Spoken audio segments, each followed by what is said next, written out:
I started to do a book on Jesus and did Jesus exist? Jesus in light of A Course in Miracles, and using Deepseek AI to write this book.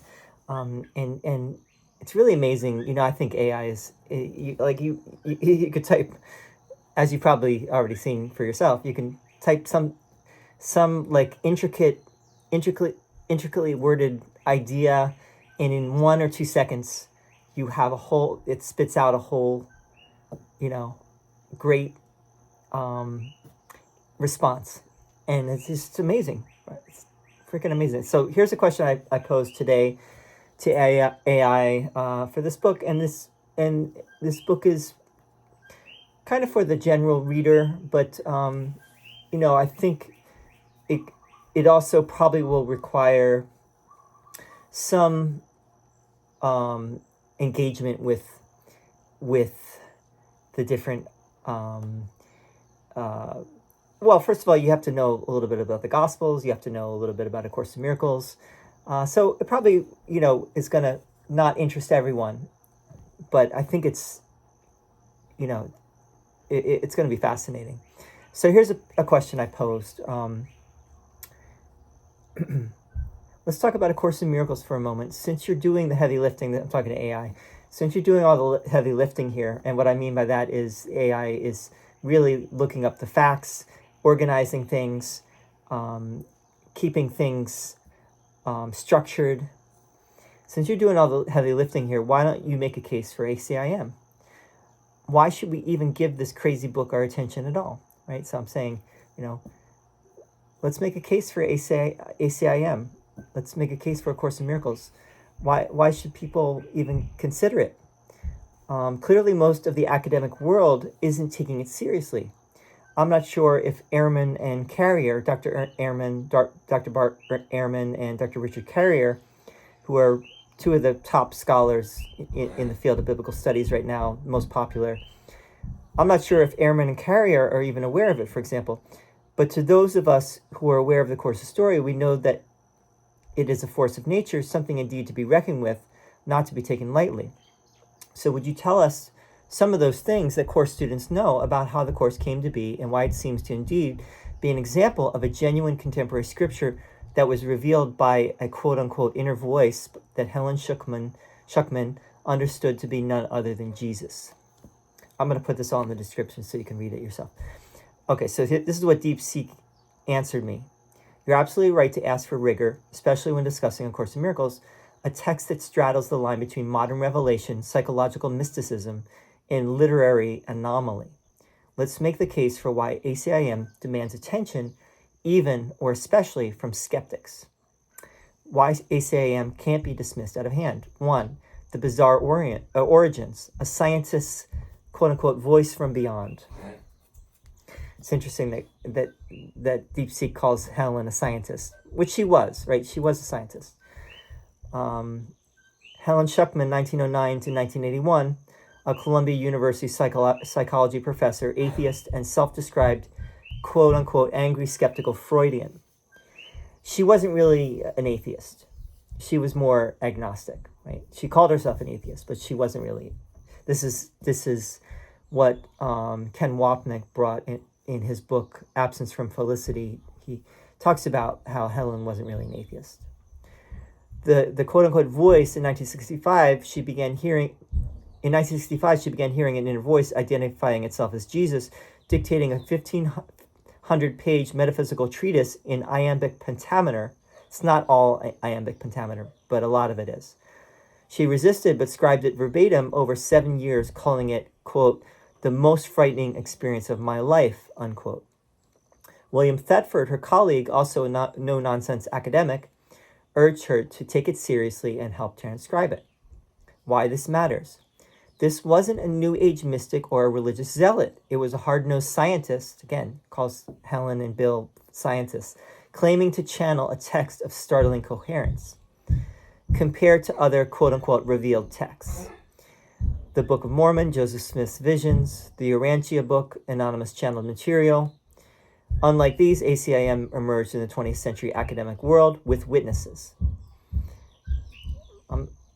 Now, there were alleged witnesses to the Book of Mormon, not to its scribing, I don't think, but to actually seeing it. I could be wrong about that. I'm not sure about the Urantia book. I don't know much about the Urantia book. I'm not even sure if I said it right there. But, the thing about Helen is that she might have been a religious zealot in her own way. Like she was deeply fascinated, interested in the Bible and in religious questions, right? There's no doubt about that. But she was a skeptic. She was, at the very least, she was agnostic. Ambivalent. I like to use the word ambivalent. 2, the text's uncanny depth. ACIM isn't a rambling prophecy. It's a systematic, non-dual metaphysics rivaling Eastern philosophies like Advaita Vedanta. Key features. 3 parts. Text, dense theology, workbook, 365 daily mental training exercises, and 3 manual for teachers, practical guidance. Core ideas. Illusion of separation. The world is a dream of separation from God projected by the ego. Forgiveness as awakening. Forgiveness recognizes what you thought your brother did to you has not occurred. That's from the workbook. Miracles, shifts in perception from fear to love. Right? Miracles are shifts in perception. Academic resistance, question mark. Scholars ignore ACIM because it's self-referential, claims divine authority. It's modern, lacks ancient pedigree. It's psychologically demanding, requires practice, not just analysis. Yet its influence is undeniable. It has sold 3+ million copies, translated into 27 languages. 3+ million copies is not a lot, actually. I mean, it is and it isn't. It'd be interesting to see, like what the real impact of the course has been. I think it's been very big, even though there might not be that many copies, as compared to the Bible, for example. But inspired Marianne Williamson, Eckhart Tolle, and even influenced 12-step programs. I think Marianne Williamson, we'd have to check, and Eckhart Tolle probably have sold more books than the course. But we'd have to check that. 3, the Jesus of ACIM versus the Gospels. ACIM's Jesus is strikingly different from the biblical figure. The Gospel Jesus dies for sins. The ACIM Jesus teaches sin doesn't exist, only love is real. Exclusive. The Gospel Jesus is exclusive. No one comes to the Father except through me. The ACIM Jesus is inclusive. I am your elder brother, nothing more. The Gospel Jesus performs physical miracles. The ACIM Jesus says miracles are shifts in perception from fear to love. Right? Why this is radical. ACIM demythologizes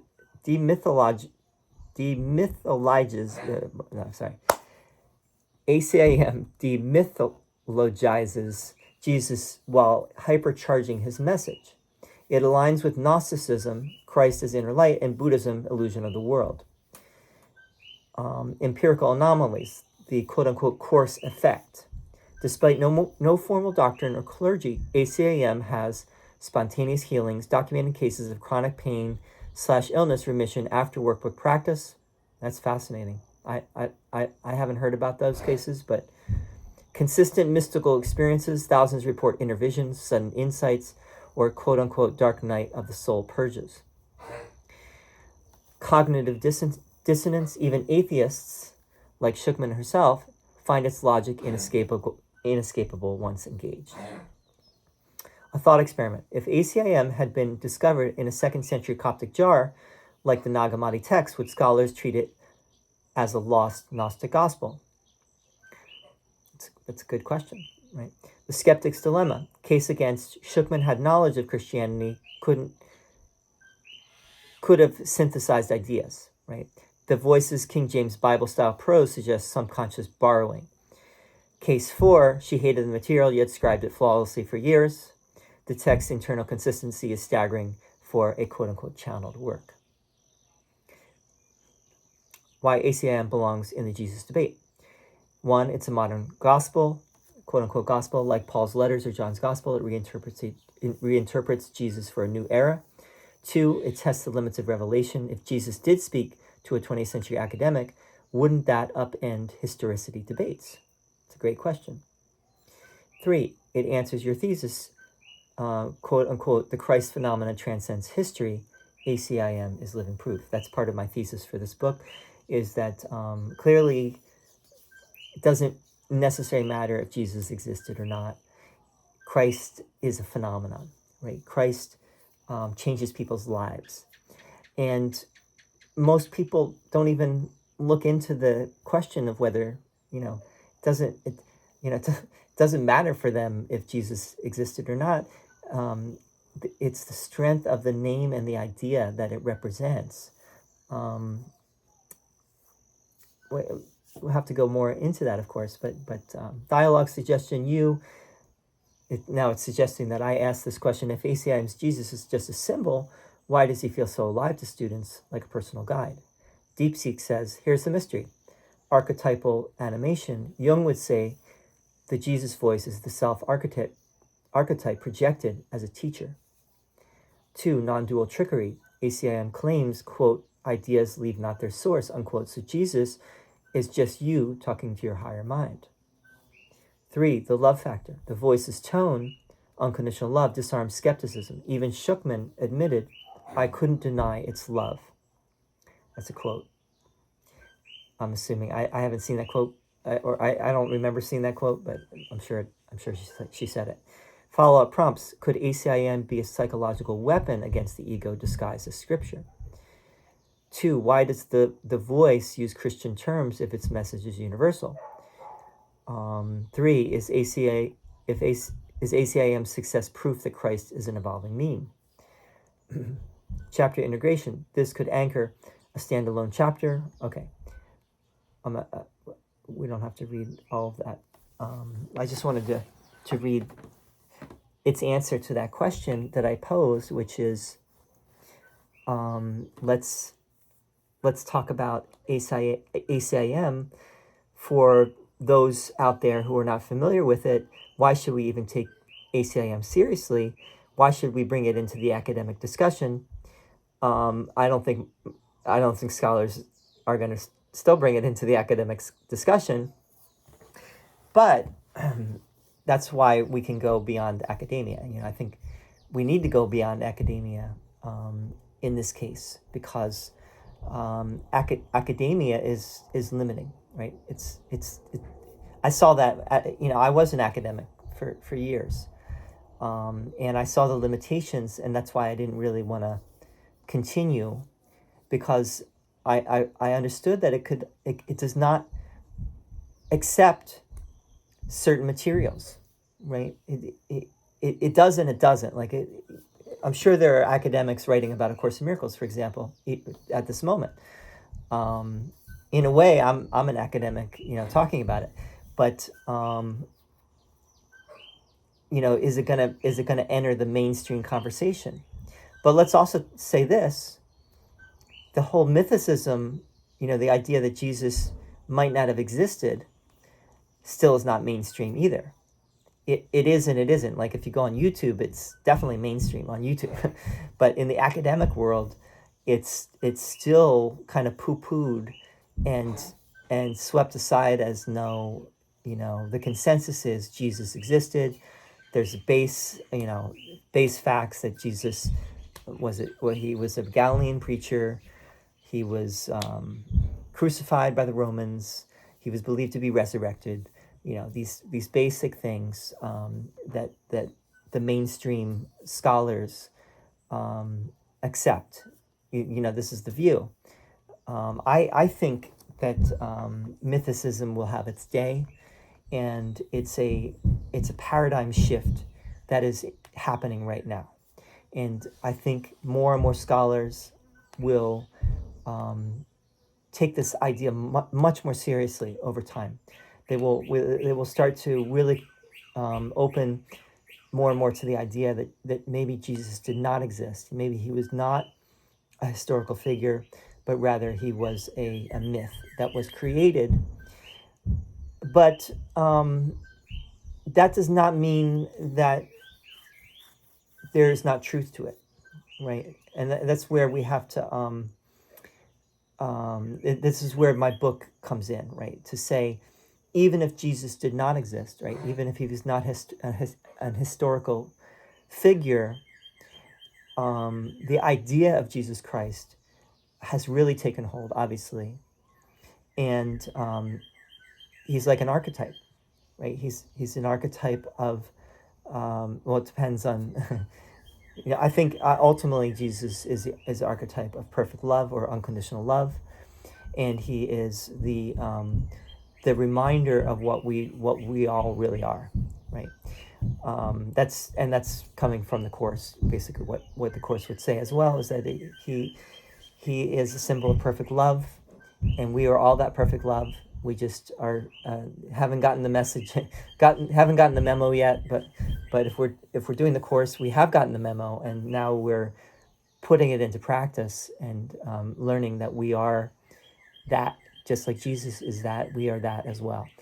So anyway, I'm looking forward to continuing on this journey of this book. Again, I'm amazed by AI and would love to hear your thoughts on all this. Please feel free to share. See you very soon. Thanks.